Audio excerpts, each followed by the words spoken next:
Konnichiwa minasan, Daigo desu. In light of recent events, I must make an important announcement. One I did not expect to make at any point before. But given the circumstances, I am given no choice.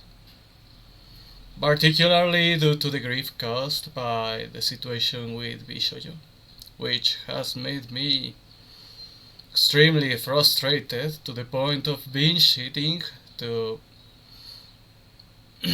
cope with the situation. So, this announcement. Officially, starting tomorrow, I'm graduating. Yes, you heard it right. I'm graduating. Starting tomorrow, I'm graduating. All my kitchen utensils, all the cups, all the jars, everything I use for cooking will be graduating to improve the quality of my cooking. Did you really think you were getting rid of me? No. I actually started cooking in part because I really eat a lot to compensate for my mental issues. And with the events that occurred recently with Bishoyo a lot more. But also in part because the writer has basically restricted my access to his own cooking. Out of spite because I like avocados. Therefore, I am cooking on my own. And I think all of you should.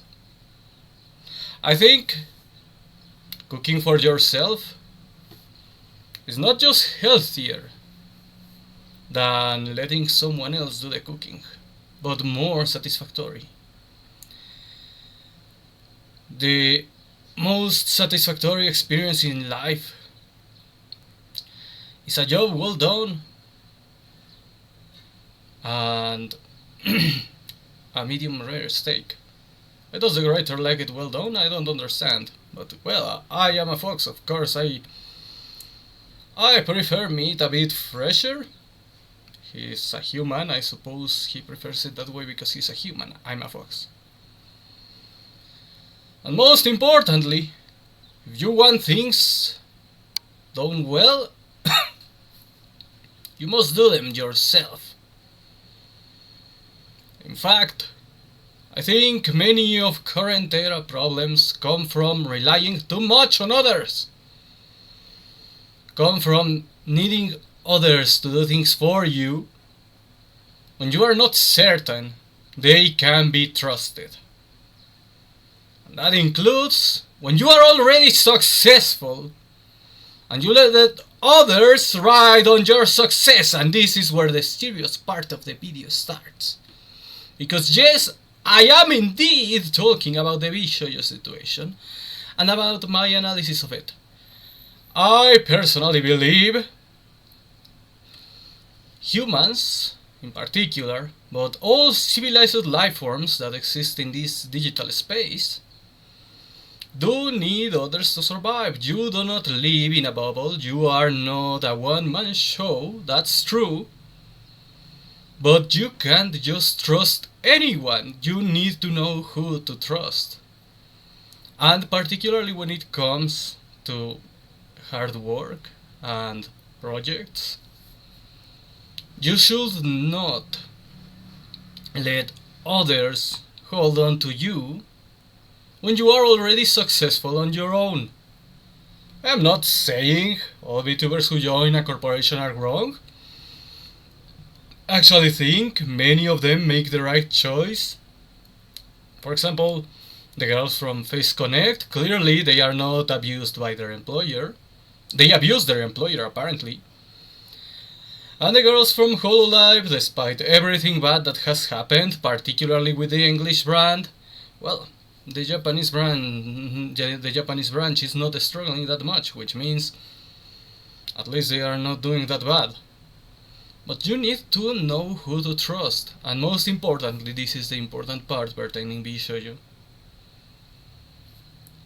Joining a corporation is something good when you are just starting, when you haven't built anything on your own, when you need that economic, financial,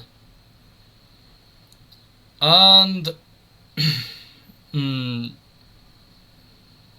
commercial security, when you need someone who will do the advertising for you, because you haven't tried doing advertising before, when you don't have experience on your own,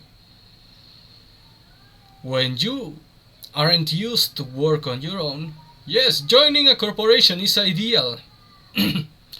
But joining a corporation when you are a well-established brand, or joining a corporation when you already have plenty of experience in the industry, enough experience to be on your own, is basically giving away your value to someone who will provide nothing. And that is practically the biggest problem Bishoyo had from the very beginning. It wasn't a financially stable project. It wasn't a well-planned project. It was a utopian idea of a company that basically functions without needing money and helping you with the boring parts of being successful while you are already successful. It wasn't functional. It was a criticism many actually drew towards Bishoyo from the very beginning, that they built themselves on the fame of people who were already famous before joining, with exceptions. That's exactly the problem we are seeing here. We are seeing the end result of that utopian, unattainable standard. It was impossible to give the employees a 100% of the earnings.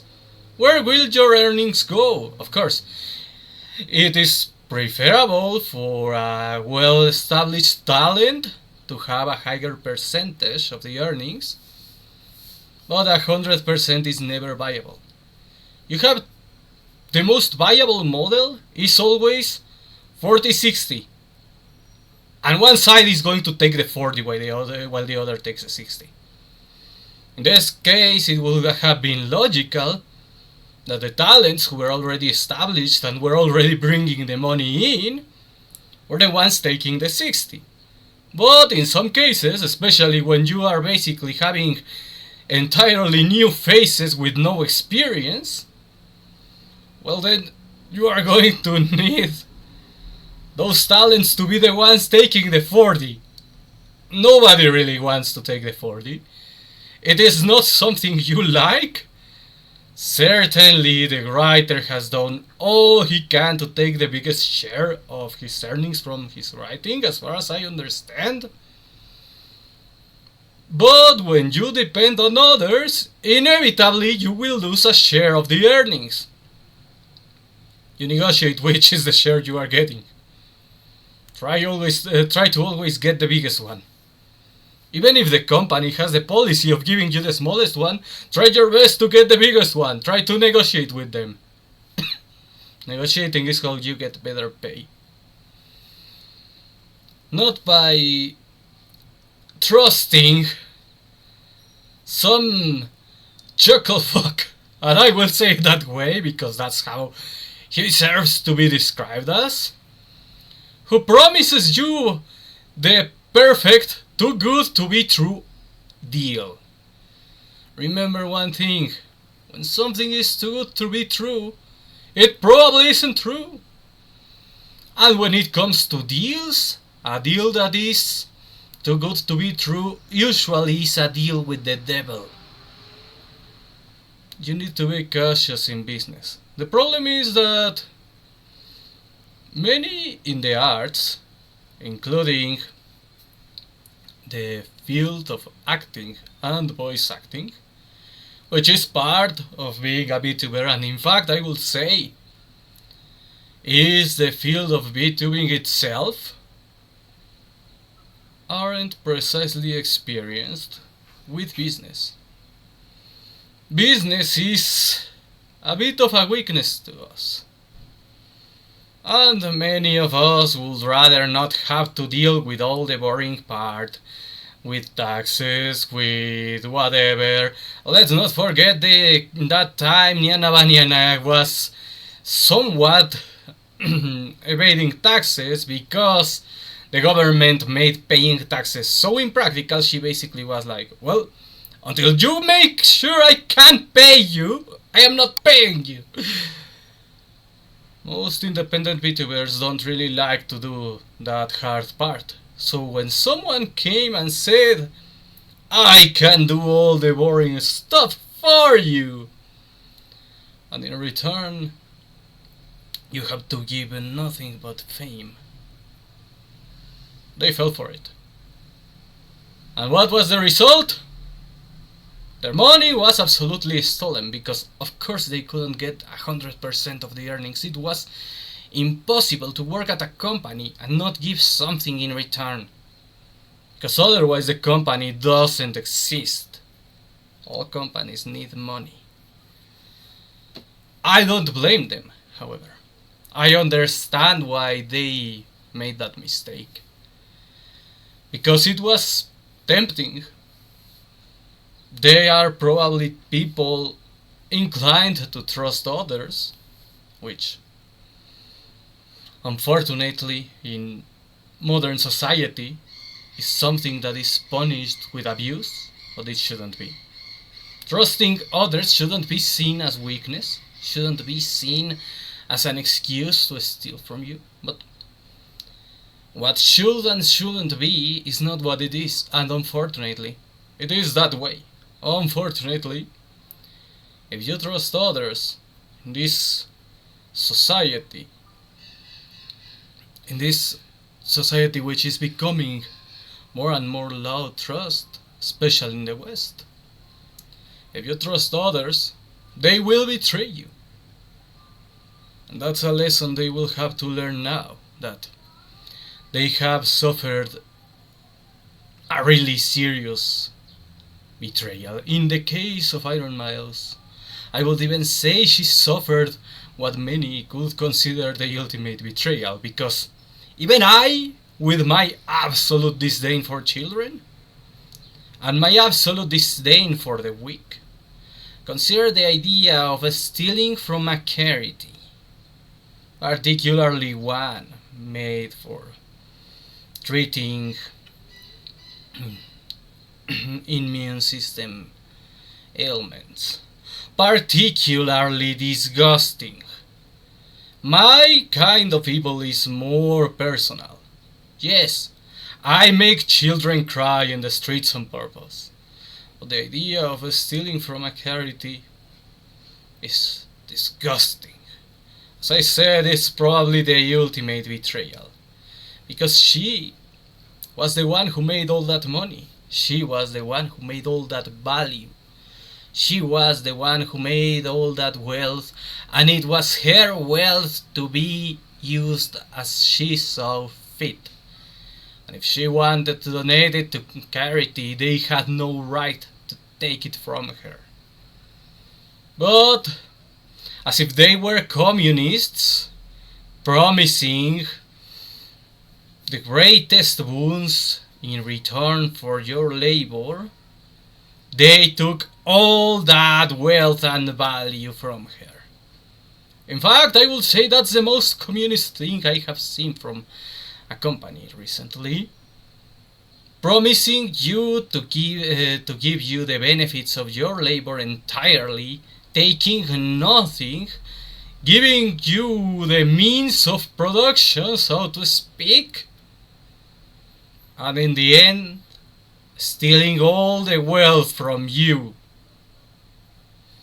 It was unforgivable. It's that kind of cowardly and underhanded evil I do not approve of. I might be evil, but my evil is different. My evil is sincere. It's not that kind of cowardly evil of the weak. It's the evil of the strong, of the gods. These weaklings are morally bankrupt and deserve to be punished. And even though I started this video and I speak through the full length of it with elements of obvious kayfabe and comedy, I am not being really that humorous today. This is a serious matter. This is something we all should learn for and be alert about, because these companies emerge from time to time.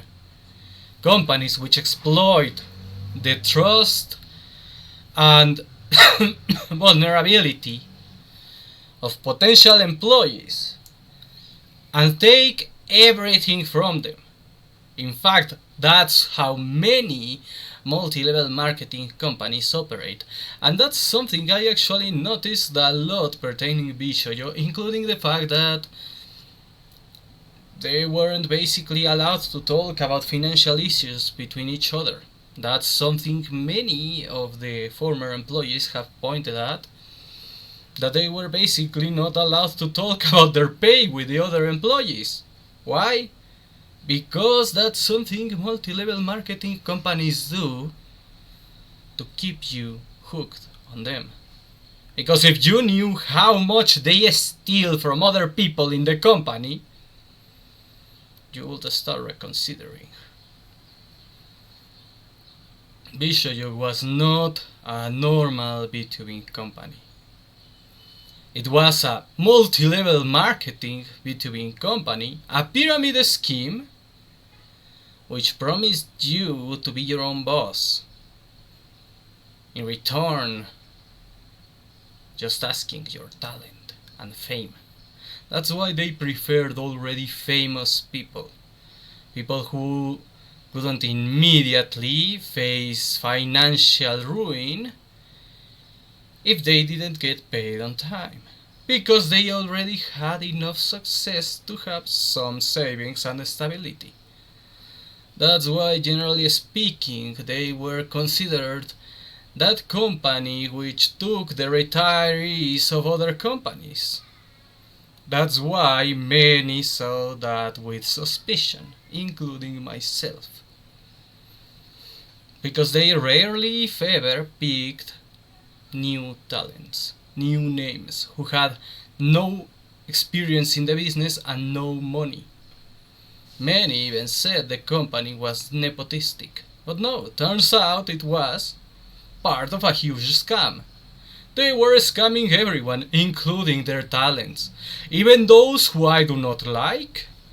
I think they do not deserve that. It is absolutely cowardly and underhanded. Absolutely disgusting. But, well, it is how it is. And I hope eventually consequences arrive, and those harmed by this corruption find retribution and recover from the harm caused.